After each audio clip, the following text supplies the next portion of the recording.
네, 그럼 계속해서 현장으로 가보겠습니다. 전국 주요 수련병원 전공의 10명 가운데 9명 이상이 의대 증원과 필수 의료 정책에 반대하면서 병원을 떠난 것으로 파악되고 있습니다. 네, 지난달 복귀 시한까지 병원에 돌아오지 않은 전공의들에 대해서 정부가 오늘부터 본격적인 면허 정지 절차에 착수합니다.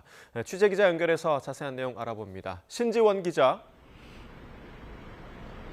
네, 친촌 세브란스 병원입니다. 네, 전공의 90% 이상이 병원을 떠난 상황인데 지금까지 파악된 상황 정리해 주시죠. 네, 이곳 세브란스 병원은 이른바 빅5로 통하는 대형 병원 중에서도 전공의들의 이탈이 가장 많습니다. 그러다 보니 평상시보다 외래 진료는 20% 가까이 줄었고 병원 내 병상도 절반 정도만 간신히 유지하고 있습니다. 정부는 어제 저녁 8시까지 전체 전공의의 90.1% 수준인 8,983명이 근무지를 이탈했다고 밝혔습니다. 이는 지난달 계약 만료 이후 출근하지 않고 있는 신규 인턴 의사들을 제외한 규모라서 실제 의료 공백은 더욱 커진 것으로 보입니다. 전문의 자격을 따고 추가 수련을 받는 전임의 이탈도 심각한 수준입니다.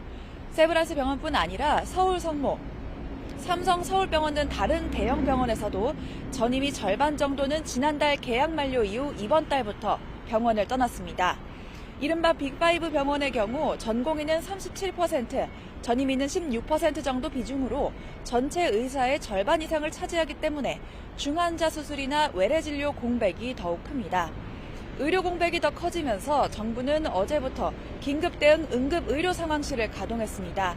응급 환자가 병원을 찾아 전전하는 응급실 뺑뺑이 현상을 예방하기 위한 대책으로 서울과 대전, 대구, 광주 등 4개 권역에 사무실을 설치하고 환자 상태에 따라 병원 배정과 이송을 조율하고 있습니다.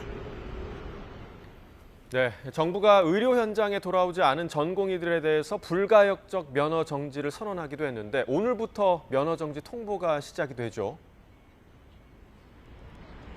네, 정부는 어제에 이어 오늘도 전국 수련병원에 담당자를 보내 현장 점검을 진행하고 있습니다.